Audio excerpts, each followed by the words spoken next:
బాబా విశ్వనాథుని దర్శనం ఎలా ఉంటుందో తెలుసుకోవాలని అనుకుంటున్నారా? విశ్వనాథుని ఆలయానికి ఉన్న మహత్యం ఏంటి? ఈ కాశీ విశ్వనాథుడి శివలింగం ఎందుకు దక్షిణ దిశకు ఒరిగి ఉంది? ఏ కారణాల వల్ల ఇది ఇలా మారింది? ముల్లోకాల్లో ప్రసిద్ధమైన కాశీలో కాళభైరవ మందిరంపై ఔరంగజేబ్ చేసిన దాడి ఎందుకు విఫలమైంది?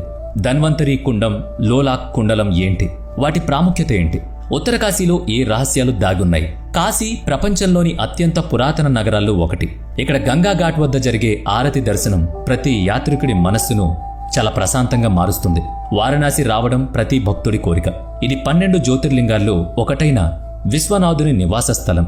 ఈ పవిత్ర స్థలాన్ని తన నివాసంగా స్వయంగా భగవాన్ శివుడు ఎంచుకున్నాడని చెబుతారు. అందుకే కాశీని శివుని నగరం అని కూడా అంటారు.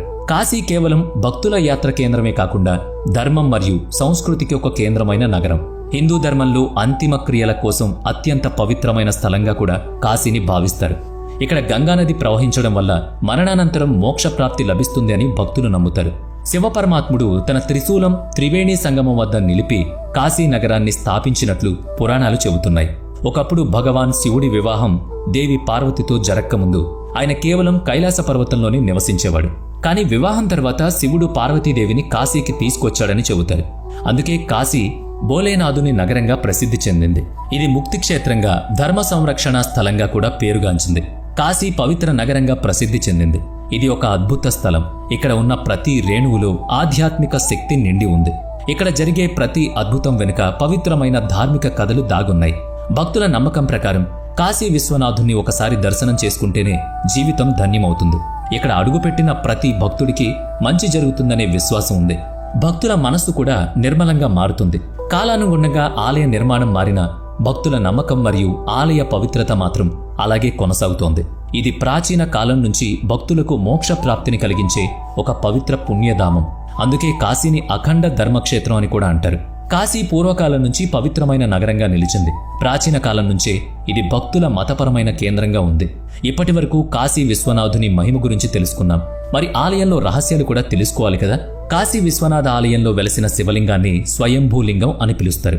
అంటే ఇది ఎవ్వరూ ప్రతిష్ఠించలేదు, స్వయంగా ప్రత్యక్షమైంది. పురాణాల ప్రకారం ఈ శివలింగం కాలక్రమంలో స్వయంగా తన ఆకారాన్ని మార్చుకుంటుందని చెబుతూ ఉంటారు. ఇలాంటి రహస్యాలు కాశీ విశ్వనాథ ఆలయాన్ని మరింత ప్రత్యేకంగా మారుస్తాయి. కాశీ విశ్వనాథ ఆలయంలో ఒక రహస్య గుప్త ద్వారం ఉంది. ఈ ద్వారం ఎప్పటికీ మూసివేయబడే ఉంటుంది. దీన్ని తెరవడానికి ఎవ్వరికీ అనుమతి లేదు. ఈ ద్వారం వెనుక ఏ రహస్యం ఉందో ఎవ్వరికీ తెలియదు. కానీ ఇది ఎప్పటికీ ఓ మిస్టరీనే. కొంతమంది చెబుతారు ఈ ద్వారం నేరుగా గంగా నదికి వెళ్లే రహస్య సొరంగాన్ని కలిగి ఉంది అంటూ ఉంటారు. ఇది మాత్రమే కాకుండా ఆలయంలో ముక్తి ద్వారం అని పిలిచే ఒక ప్రముఖమైన ప్రవేశ ద్వారం ఉంది. భక్తుల నమ్మకం ప్రకారం కాశీ విశ్వనాథుని దర్శనం చేసుకోవడం వల్ల మనిషికి మోక్షం లభిస్తుంది. ఇప్పటి వరకు ఎందరో భక్తులు కాశీలో మరణించి మోక్షాన్ని పొందారని చెప్పబడింది. అందుకే కాశీని మోక్షధామంగా పిలుస్తూ ఉంటారు. కానీ కాశీ విశ్వనాథుని ఆలయం కేవలం శివుని స్థానం మాత్రమే కాదు, భక్తుల ఆధ్యాత్మిక ప్రయాణానికి అదొక గమ్యం లాంటిది. ఇంకా ఒక పురాణ కథనం ప్రకారం గంగామాత సముద్రంలో కలిసే ముందు కాశీలోకి వచ్చి తన రూపాన్ని తానే చూసుకోవాలని భావించిందట.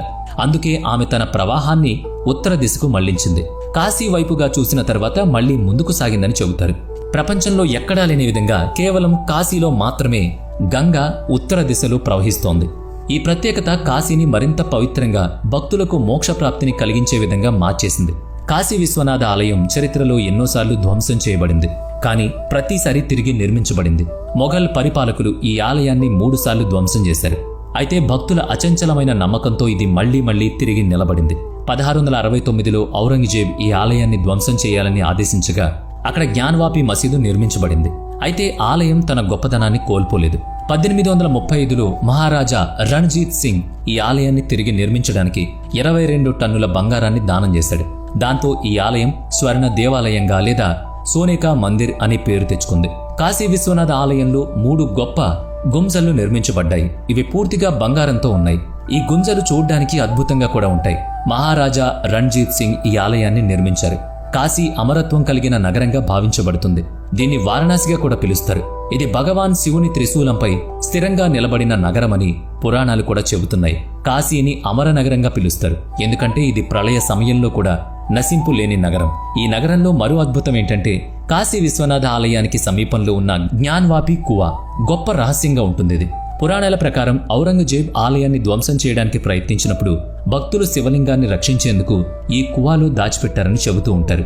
ఇంకా కాశీలో ధన్వంతరి కువా అనే మరొక పవిత్రమైన నీటి కుంట ఉంది. దీన్ని మృత్యుంజయ కువా అంటారు, అంటే మృత్యుంజయ సరస్సు. ఇది మహాశివుని ఆలయానికి సమీపంలో ఉంది. ఈ నీరు ఔషధ శక్తులతో నిండుందని, దీని ద్వారా అనేక రోగాలు నయమవుతాయని భక్తుల విశ్వాసం. కాశీ విశ్వనాథ ఆలయంలో 5 ప్రధాన ఆరతులు నిర్వహిస్తారు. ఉదయం మంగళ ఆరతితో ఆలయ తలుపులు తెరుచుకుంటాయి. భక్తులు స్వామిని దర్శించుకునే అవకాశం పొందుతారు. మధ్యాహ్నం భోగ ఆరతి, సాయంత్రం మళ్లీ భోగ ఆరతి, రాత్రి శృంగార ఆరతి మరియు చివరిగా శయన ఆరతి ఇస్తారు. ఇందులో అత్యంత ముఖ్యమైనది సప్త ఋషి ఆరతి అని పిలిచే ఆరతి. ఈ ప్రత్యేక ఆరతులు 7 గోత్ర బ్రాహ్మణులు కలిసి నిర్వహిస్తారు. వాళ్ళు ప్రత్యేకమైన విధానంతో 7 మార్గాల ద్వారా ఆరతి చేసేందుకు ఆలయ ప్రవేశం పొందుతారు. కాశీ విశ్వనాథ ఆలయంలో ఈ ఆరతి 750 సంవత్సరాలకు పైగా అనుసరించబడుతున్న పవిత్ర సాంప్రదాయంగా నిలిచింది. ఇక కాశీలో ఉన్న త్రిశూలం ఒక సాధారణ త్రిశూలం కాదు. అది ఎంతో రహస్యమైంది, శక్తివంతమైందని పురాణాలు చెబుతున్నాయి. విజ్ఞాన శాస్త్రవేత్తలు ఈ త్రిశూలంపై అనేక పరిశోధనలు చేశారు. కానీ ఇప్పటికీ ఇది ఏ లోహంతో తయారైంది, ఏ పదార్థాలతో నిర్మించబడింది అనే విషయాన్ని ఖచ్చితంగా నిర్ధారించలేకపోయారు. ఈ త్రిశూలం ప్రత్యేకత ఏంటంటే దీన్ని కేవలం చేతి చిన్నవేలితో త్రాకినప్పటికీ కంపించడం ప్రారంభిస్తుంది. కానీ 2 చేతులతో ఎంత బలంగా నెట్టినా కూడా ఇది కదలదు, తిరగదు. అంతేకాకుండా ఇది భూమిలో ఎంత లోతులో ఉందో అనే విషయాన్ని తెలుసుకోవడానికి శతాబ్దాలుగా అనేక మంది భూమిని తవ్వి చూశారు. 100 అడుగుల లోతు వరకు తవ్వినా ఇప్పటికీ దాని మొన ఎక్కడుందో ఎవరూ కనుగొనలేకపోయారు. ఇది మామూలు త్రిశూలం కాదు, భగవాన్ శివుని దివ్య ఆయుధం. అందుకే కాశీ నగరాన్ని త్రిశూలంపై నిలిచిన నగరం అని అంటారు. ఈ త్రిశూలం కాశీలో ఒక రహస్య చిహ్నంగా నిలిచింది. కాశీలో ఉన్న ఈ త్రిశూలం మామూలైంది కాదు. పైభాగం కేవలం 26 అడుగులుగా కనిపించినా అది భూమిలో ఎంత లోతులో ఉందో ఎవ్వరూ కనిపెట్టలేకపోయారు. ఈ గొప్ప రహస్యాలన్నీ కాశీని ఒక గొప్ప నగరంగా